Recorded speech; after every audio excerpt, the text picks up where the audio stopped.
Même réponse, 191 sur 191 l'année passée. Et le père a dit, monsieur Nana, le charisme de la parole. Et j'ai demandé à un autre prêtre après, plusieurs mois après, qu'est-ce qu'on appelle charisme de la parole? Il a dit, c'est bon entendre, je ne sais pas exactement. Je ne viens pas demander à lui, il va voir que je ne connais pas les choses. J'ai demandé à un autre prêtre. Il a dit, il y en a qui parlent et ça ne touche pas les gens. Il y en a qui parlent et ça touche et ça a un impact. C'est ceux-là qui ont le charisme de la parole. Il dit, ah, donc c'est comme ça. Je ne veux pas parler à les palmiers, vous allez me honir. Non, parce que 10 sur 20, ce n'est pas du tout compliqué. 10. Les gens 18, 19, je vous ai montré les deux premières. Au nom de quoi vous n'aurez pas 10? Vos parents ont fait quelque chose à Dieu? Non, monsieur. Donc, d'ici là, combien d'épreuves de maths au moins? 11. PCT. 11. SVT. 11. Toutes les matières qui restent, vous devez les bûcher. Histoire et jour, français, c'est la lecture. Tout ce qui reste, ce qui vous pose problème, c'est les 3. Mais celui qui va me traiter 11 épreuves, là, plus tout ce qu'il a fait dans l'année, il sera pro de 20. C'est pas ça? Donc il cherche au moins mention bien. Au moins, ça veut dire qu'on ne va pas chercher. S'il tombe trop, il va tomber dans assez bien. Ça veut dire s'il a 20 épreuves de chaque, il cherche mention bien. S'il fait l'effort d'aller à 25, parce qu'il y en a qui vont atteindre 25, il cherche très bien. C'est tout. Mais on attend 100% les palmiers. Quand vous aurez 100%, il va me commander beaucoup de bâches. Je vais écrire ça partout. Je vais m'écrire ça au nord. Vous dites ceux qui sont là-bas peuvent prendre l'hélicoptère, venez là où on fait 100%. Vous avez compris? C'est ça que je vous souhaite. C'est ça que je vous souhaite. Donc, le premier jour, le 10, là, le cœur là, va battre un peu plus fort que d'habitude. On appelle ça appréhension, c'est pas la peur. Maintenant, on va faire un exercice. Vous serez bien assis. Asseyez-vous comme le jour de l'examen. Donc, vous êtes assis et vous allez faire ça. Vous allez faire entrer de l'air dans les poumons et vous allez bloquer. Et vous allez faire sortir de l'air lentement. On y va.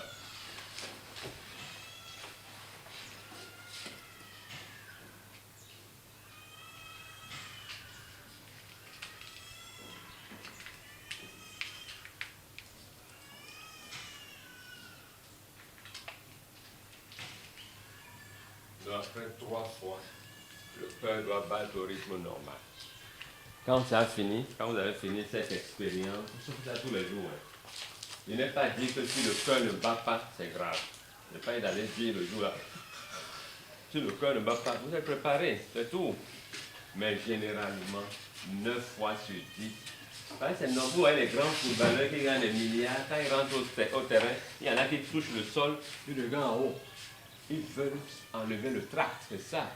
Comme en classe, tu ne peux pas aller faire comme ça. Le surveillant va dire, ça veut dire quoi ça? Donc tu restes à ta place. Vous voyez les footballeurs courir avant le match. Ils arrêtent les battements cardiaques désordonnés. Ils ne courent pas pour rien. Quand ils sautent, ils enlèvent le tract. C'est ce que vous êtes en train de faire en faisant entrer de l'air et en sortant progressivement. Quand c'est fini, vous priez. Vous priez avant chaque épreuve. Quand vous prenez l'épreuve là, vous priez dessus. Et il y a une seule prière qui ne dépasse pas 10 secondes. J'ai dit les prières parce qu'il y a quelqu'un qui nous a envoyé en mission. Comment on l'appelle? C'est pas Jésus. Plus haut. Parce qu'on ne peut pas dire Jésus. Les musulmans ne mettent pas Jésus au même niveau. Et d'autres vont dire Marie. J'ai dit, oh. Il y a les protestants qui veulent dire. Il y a l'autre qui est en haut, qui est pour tout le monde. C'est en bas là-bas qu'on s'amuse. En haut, c'est Dieu. Point. Donc quand il fait les comptes, moi, il est catholique. Il ne veut pas dire Marie. Comme si je suis avec Marie, il ne veut pas dire il faut Marie. Il va dire quoi aux musulmans? J'ai vu un conférencier dire priez la Vierge pour rien. Il a dit au prêtre qui l'a invité, est-ce qu'elle sait qu'il y a un musulman ici? Le musulman ira prier la Vierge? Hein? Non. Alors, le Vierge. Donc, devant l'épreuve, tu fermes tes yeux. Surveillant ou pas surveillant, ce n'est pas ton problème. D'autres peuvent même faire comme ça. Quand on ferme les yeux, on demande à Dieu la concentration totale. C'est pour ça qu'il demande, on vous avait fermé les yeux plusieurs fois tout à l'heure. Donc quand on ferme ses yeux, on peut rester sur sa copie, on peut se coucher, on dit mon Dieu, pardon, je crois en toi, aide-moi à avoir la moyenne dans l'épreuve là. Amen. C'est fini. Même le catholique ne doit pas faire signe de croix là-bas. Rien. Vous devez m'aller composer 100 bijoux. Si quelqu'un a son chapelet qu'il veut porter, peut le mettre dans le sac. Je leur ai dit pourquoi. Vous devez être neutre. C'est 3 jours, non? C'est fini, vous pouvez mettre 20 chapelets dans les narines si vous voulez. J'ai dit aux enfants, allez là-bas neutre. Si un bijou que papa il le portait, tu es obligé de le porter, tu portes. Si c'est moi, je vais dire à papa, est-ce que je vais dans ma poche? Pour qu'il n'y ait rien sur moi. Vous avez compris? Si vous pouvez, sauf les boucles. Sauf les boucles, les femmes mettent leurs boucles. Il ne faut pas mettre de nouveau, on dit une boucle, il ne faut pas mettre de nouveaux trucs sur vous. Parfois ça chauffe, vous n'êtes pas habitué. D'autres portent des chaussures nouvelles et ça serre leurs orteils. Pourquoi? Allez comme vous avez l'habitude d'être. Portez même des chaussures ouvertes, que vos pieds respirent. Portez des habits simples, que votre corps respire. Rien de nouveau. Vous avez compris? Rien. Rien du tout. Quand je dors, j'enlève la ligne. Ma femme dit, ça chauffe mon corps. Donc quand je sors, je porte. On supporte ça avec. Dès que j'arrive chez moi, j'enlève. Il y a un seul endroit. Parce que si j'ai changé d'endroit, je vais oublier. Donc quand je viens, je mets au même endroit. Le matin, je reprends. Si j'oublie, je retourne à la maison pour prendre. Parce qu'il ne va pas dire, j'en bien rien. Oui. Donc, quand tu pries, tu te concentres. Si c'est 10 que tu peux avoir dans l'épreuve, tu ne dois pas te lever en hésitant, est-ce que j'aurai 10 ou non? Non. Si tu as traité 20 épreuves de maths, tu ne peux plus trembler sur les épreuves de maths. Tu ne fais pas la même épreuve 3 fois, que tu t'amuses. Donc celui qui a traité 20 épreuves différentes a vu la plupart des cas de figure. Pour ce qui reste là, c'est traiter beaucoup d'épreuves du BPC. Je ne vais pas chercher des épreuves, non, des épreuves de BPC. Si vous pouvez faire les 10 derniers BPC, vous faites les 10 derniers BPC 2 fois. Là où nous sommes, ce n'est plus aller chercher premier trimestre, non, les épreuves de BPC, les épreuves de fin d'année, qui regroupent toutes les parties du programme. On ne va pas inventer. Donc quand tu as demandé à Dieu de t'aider pour avoir la moyenne, tu remplis correctement. Il y en a qui finissent, ils oublient d'écrire leur nom. Tu commences par ton nom, tu remplis correctement et tu mets le nom de la matière. C'est bien compris? Monsieur. Je ne vais pas vous apprendre des choses nouvelles. Tu fais comme tu as l'habitude de faire. Tu fais comme tu as l'habitude de faire. Si tu vas faire des choses nouvelles, tu vas te faire. Ce n'est pas le jour là qu'on va expérimenter. Mais les premiers du Bénin, avant de démarrer le traitement d'une épreuve, ils lisent l'épreuve 4 fois. Ils lisent l'épreuve 4 fois, quel que soit le problème. Quelle que soit l'épreuve, ils lisent ça 4 fois. Et quand on lit 4 fois, c'est qu'on cherche l'exercice le plus facile. On ne lit pas pour lire. Non. On est en train de chercher l'exercice le plus facile. On commence toujours par l'exercice le plus facile. Donc, je vais dire ça rapidement. Mettez-vous debout pour répéter. Première lecture. Je lis l'épreuve. Du premier mot jusqu'au dernier mot. Sans rien écrire. Deuxième lecture. J'écris au brouillon. Les numéros des exercices. Qui sont faciles pour moi. Troisième lecture. Je classe les exercices. Du plus facile au plus difficile. Quatrième lecture. Je lis seulement l'exercice le plus facile. Et je démarre. Donc, suivez bien le cheminement. Quand je prends l'épreuve, voilà l'épreuve, j'ai déjà prié. Voici l'épreuve. Je lis du premier mot. Vous voyez qu'il y a tout, donc je prends l'épreuve comme ça. Quand je prends l'épreuve, je mets un doigt. Si je suis gaucher, ce sera un doigt de la main gauche. Donc, sur chaque mot, je dois poser mon doigt. Je dois toucher l'épreuve. C'est pas comme ça. La réaction à un texte. Support multimédia. Donc, on doit mettre son doigt sur chaque mot pour être sûr qu'on a lu chaque mot. Donc, la première lecture là, peut durer 10 à 15 minutes. On ne s'agite pas. On sait ce qu'on a à faire. Première lecture, je lis l'épreuve du premier mot jusqu'au dernier mot. Donc, on doit toujours tourner pour s'assurer qu'on a tout lu. Deuxième lecture, j'ai le brouillon à côté, j'ai le stylo en main. Donc, deuxième lecture, j'ai stylo, j'ai brouillon. Vous voyez, donc tout est bien calculé. Première lecture, je n'ai rien en main, pas de stylo, seulement mon doigt. Je ne mets pas le stylo dessus.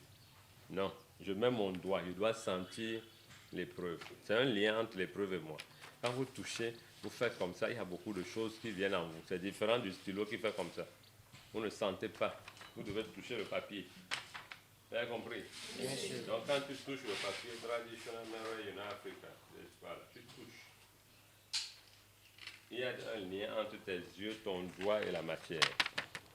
Quand tu as fini de lire en touchant, tu fermes les yeux après la première lecture. Celui qui a le niveau, quand il finit la première lecture, et il ferme ses yeux 5 secondes, 10 secondes, il voit l'épreuve. L'épreuve, il sent quelque chose, quoi. Quand vous avez bien lu, et que quand tu as bien lu, et tu as le niveau de la classe, quand tu as lu une épreuve 10 minutes, 15 minutes, tu déposes, tu fermes les yeux, tu vois l'épreuve.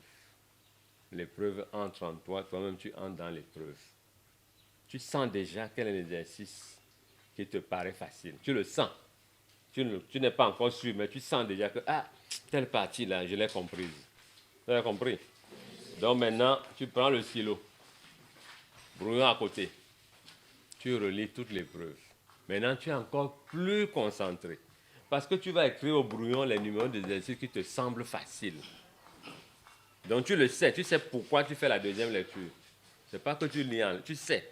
Je vais maintenant trouver l'exercice qui me semble facile. J'ai lu l'exercice 1, c'est facile, je peux comprendre, je mets 1. J'ai lu 2, je n'ai pas compris, je n'écris pas. 3, j'ai compris, je mets 3. 4, j'ai compris, je mets 4. C'est fini. Voilà la deuxième lecture. Tu as bien compris? Oui. Maintenant, troisième lecture. Si tu n'as pas compris un exercice à la deuxième lecture, tu ne le lis plus. Tu lis seulement les exercices dont tu as mis les numéros au brouillon. S'il y a 4 exercices, celui qui a le niveau doit comprendre combien? Il y a la place devant, viens t'asseoir devant. S'il y a 4 exercices, celui qui a le niveau doit comprendre au moins combien? Au moins 3. Sinon, il n'y a pas le niveau. Il faut avoir de quoi noter. Donc, quand tu as 3 numéros au brouillon, pour la troisième lecture, il faut dire, parmi les 3 là, qu'est-ce qui est plus facile? Parce que tout ton travail, c'est de chercher l'exercice qui est plus facile. Donc, troisième lecture, je classe les exercices du plus facile. Donc, quand on finit la troisième lecture, on doit savoir que ça, c'est l'exercice le plus facile. Quatrième lecture, je lis seulement l'exercice le plus facile et je démarre. L'exercice le plus facile, là, avant de démarrer, on l'a lu combien de fois? L'exercice le plus facile. 4 fois. Est-ce qu'on peut lire 4 fois pour rater? Donc, en réalité, tu as lu toutes les preuves 3 fois. Tu as lu une fois toutes les preuves. Après, tu as lu l'exercice que tu as compris. Après, tu les as classés. Ça veut dire qu'il y a moins 3 exercices que tu as lu 3 fois déjà. Donc, chaque fois que tu vas démarrer un exercice, que tu vas le lire 4 fois. Parce que tu as fait 3 fois. Donc, quand tu finis, terminé. Et on ne traite jamais une épreuve au brouillon pour recopier après. Ne faites jamais ça. On ne peut pas être premier avec. On traite, comme tu as compris, tu traites directement sur ta copie. Le brouillon, c'est pour vérifier des opérations. De traiter, si tu le faisais avant, tu annules. Vous devez traiter directement sur la copie. Quand vous voulez vérifier quelque chose, c'est au brouillon. Ça peut aller? Yes. Donc, quand tu as fini l'épreuve, tu ne sors pas avant la fin de l'heure. Jamais. Tu relis ta copie correctement. L'exercice que tu n'as pas compris avant, peut-être après avoir traité 3 exercices, tu es inspiré. Donc, tu vas le relire pour voir. Si tu relis, tu ne comprends rien. Si tu es sûr que tu n'as pas compris, tu laisses. Mais si tu hésites, il y a telle solution, tu écris au moins ça. Même si c'est faux, il faut avoir écrit. Mais si tu es sûr que c'est faux, que tu n'as rien compris, il ne faut pas écrire ce qui est contraire à ce qu'on a demandé, c'est que tu n'as pas le niveau. On ne peut pas dire, quitte ici, maintenant, va à Cotonou. Que tu vas arriver à Kota, tu vas où? Tu dis, j'arrive à Kota, je vais à Bouche. On va dire, il faut laisser celui-là. Il ne connaît pas Cotonou. Personne peut aller à gauche. D'autres peuvent aller à gauche et aller tourner à l'ADA pour aller à FBA. Hein, pour aller à Cotonou, on voit que celui-là, il ne sait pas, il divague comme les moutons en route. Encore qu'eux, ils savent là où ils vont passer, c'est les herbes. Vous avez bien compris? C'est fini. Terminé. Ne sortez jamais avant la fin. Vous attendez que le surveillant dise c'est fini, remettez les copies. C'est seulement à ce moment-là que vous remettez les copies. Pas avant. Il ne faut pas dire j'ai fini. Non. Et quand tu finis une épreuve, tu oublies la matière. Ça ne doit même plus revenir dans ta tête. Tu as fini lecture, tu oublies lecture. Tu as fini maths, tu oublies complètement maths. Tu penses à ce qui vient. Quand vous irez à la maison ce soir, vous allez dire quelque chose à vos parents. Papa, maman, tonton, tous ceux qui sont là. Quand je vais rentrer après les examens, chaque jour, là, ne me posez pas la question, tu as fait un peu, tu as fait comment, ne posez aucune question. Refusez les questions dès aujourd'hui. J'ai dit aux parents, pourquoi tu vas demander à l'enfant s'il a fait un peu? Dès que tu poses cette question, tu déclenches en lui, pas la peur, il pense maintenant à ce qu'il a raté. Ça veut dire que c'est le réflexe de l'homme. Tu as fait un peu, oh, tu vois, il pense à ce qu'il a raté. Et tu fais qu'il pense à ce qui est passé. Donc, ce soir-là, vous dites aux parents, si tu me poses la question, je vais faire comme ça. Tu as fait, tu vous refusez que la question sorte de sa bouche. Tu as fait un bloc. Si c'est le prof qui vous demande, comme ce n'est pas le parent, si vous faites comme ça, il va voir que vous êtes irrespectueux. Quand le prof va, tu as fait un peu, s'il vous plaît, monsieur, s'il vous plaît, madame, je vais vous répondre après les résultats. Il voit que toi, tu n'es pas là pour répondre à cette question-là. J'ai bien compris. Même si c'est le fondateur qui vient dire, tu as fait un peu, tu dis, ah. Voilà, il ne peut pas demander. Quand vous finissez, fuyez vite pour aller à la maison. Aucun camarade ne peut te demander, tu as fait pour y aller. Quand tu as fini, c'est fini. Va vite à la maison, va à la maison. Va t'enfermer, tu penses à ce qui vient demain. Après, tu penses à ce qui vient demain. Quand c'est fini, tu sors, va t'amuser. Tu as fait un peu, tu ne réponds à personne. C'est fini le BPC. Dès le 12 au soir, c'est fini. Va t'amuser. Regarde toutes les novellas qui existent, tous les matchs. C'est fini. Pas de questions. Oubliez le BPC. Bien compris? Oui, monsieur. Dites ça à vos parents. Maintenant, il y a 6 prières. 6 que tu vas réciter chaque jour, le matin et le soir. Prière numéro 1.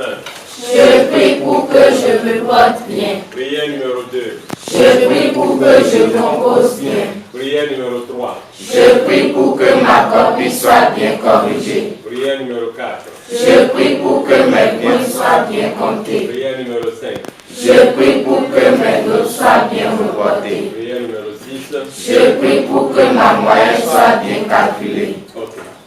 Première chose, j'ai montré le premier du Bénin au bac D 2024. Le voilà.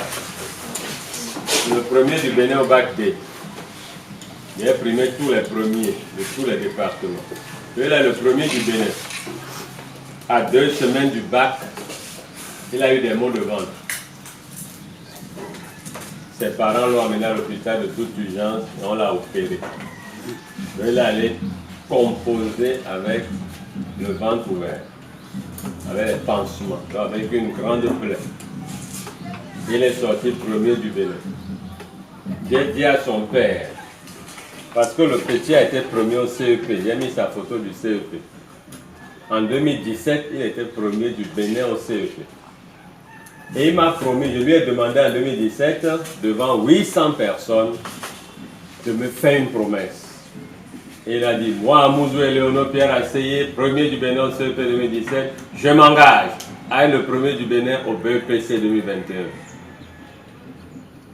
Et au BEPC 2021, il a eu 18-5 ans. Il est sorti 9e du Bénin. Il était malheureux. Le 3e au BEPC 21, c'est Nata Tchikousanti, son camarade de classe. Quand je suis allé primer Nata dans son établissement au Britannique militaire américain, il dit à Mouzou, viens, tu m'as promis que tu seras premier du Bénin au BEPC 21. Tu as raté. Fais-moi une nouvelle promesse pour le bac. Il a dit, je serai premier du Bénin au bac dès 2024. Il a dit en seconde. Je suis retourné en 2023. Il était en première. J'ai primé un autre. J'ai dit, toi, Amouzou, viens. Je serai premier du Bénin au bac 2024. Je suis allé là-bas le 6 février 2024. Et j'ai appelé Amouzou et Nata, qui était troisième en 21 au BPC. Chacun me fait une promesse. Chacun a dit, je serai premier du Bénin au BPC 2024. Et à 20h20, Amouzou a dit pour lui, je serai premier du Bénin au bac. Il le disait pour la troisième fois. Il a eu 18,364. Et il est sorti premier du Bénin au bac D 2024, comme il me l'a promis. Applaudissez pour lui. Donc, ce petit-là, j'ai dit à son père, si c'est quelqu'un qui a provoqué les maux de ventre, en espérant qu'il n'irait pas composer, celui qui a fait ça, si c'est quelqu'un, doit constater que non seulement il est allé composer, mais il est sorti premier du Bénin. Le papa fait, ah? Il dit oui. Tout le monde a compris la prière. Dites ça au moins 2 fois par jour. Au moins 2 fois. Priez beaucoup, quelle que soit la religion. Priez. Faites, voilà les prières. Et ça dépend de la religion. Ça. Terminé. Donc voilà l'essentiel. Maintenant, chacun de vous sait à qui il veut faire plaisir. Il y a quelqu'un à qui on veut faire plaisir avec sa réussite. Quelqu'un qui est derrière vous tous les jours, qui vous soutient, qui crie sur vous pour vous lever tôt, pour vous accompagner à l'école. C'est qui? C'est souvent qui? Papa. Hein? Pas mes parents. Il y a quelqu'un. C'est maman, c'est papa, c'est qui? Donc chacun pour lui. Oui. Les gens là qui se tracassent pour vous, surtout papa et maman. Ceux qui sont orphelins, là où il y a les parents là, ils vous regardent. Celui qui est décédé vous regarde, il te regarde. Il y a des premiers orphelins. Donc, le plaisir que tu peux lui donner, là, cadeau, c'est le BPC 25, non? Cadeau. Donc, chaque jour, tu vas faire un exercice. Tu vas fermer les yeux. Tout à l'heure, au lieu de fermer les yeux, quand elle fait tac, tu fermes tes yeux. D'autres ferment, ils se concentrent. Il y a une seule chose que tu vas demander à Dieu. Mon Dieu, aide-moi à réussir pour faire plaisir à. Et tu cites les noms des gens à qui tu veux faire plaisir.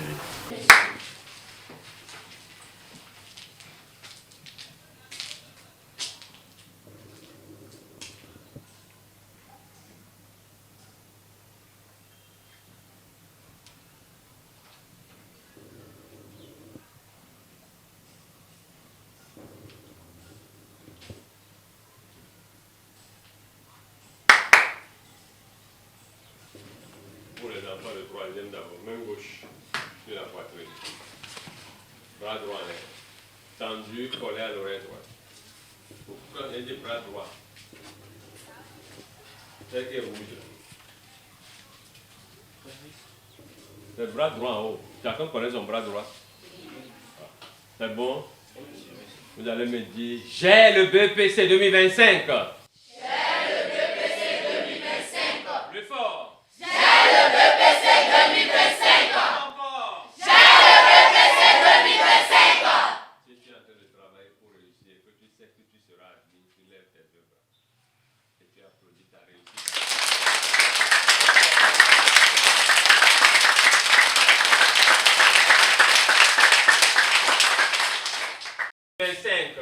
J'ai le bac G2 2025. Plus fort. J'ai le bac G2 2025. Plus fort encore. J'ai le bac G2 2025.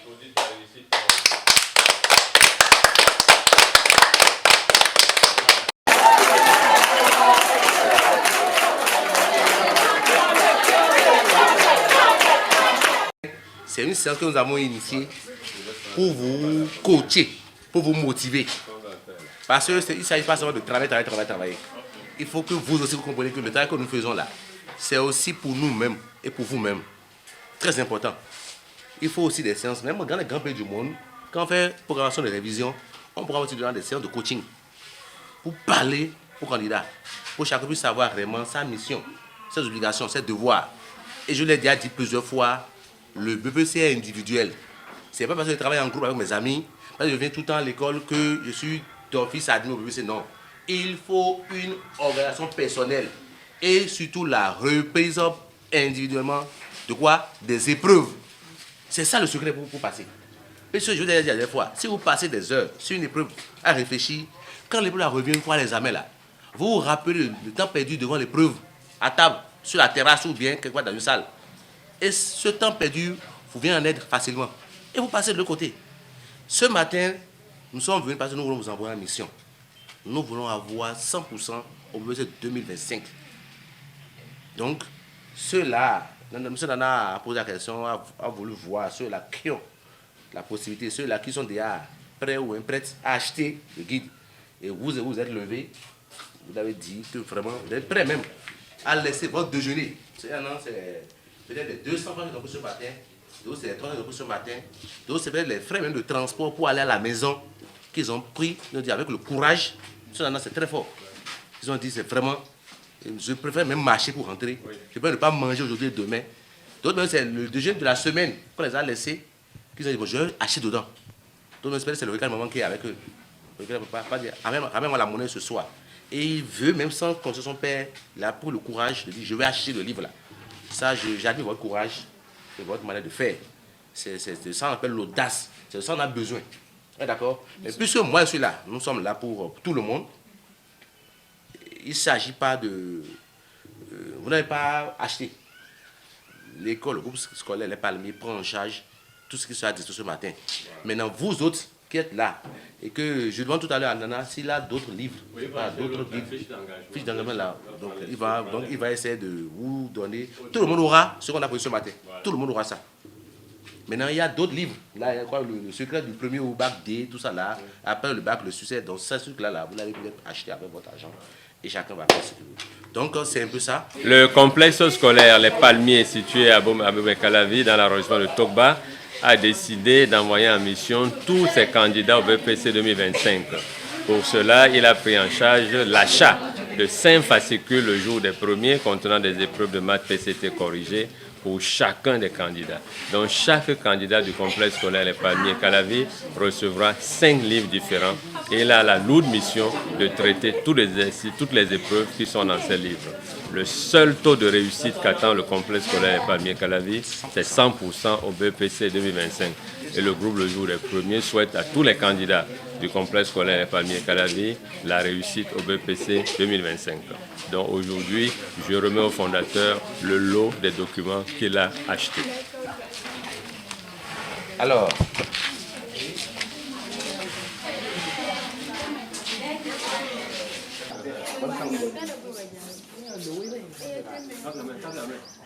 Ici.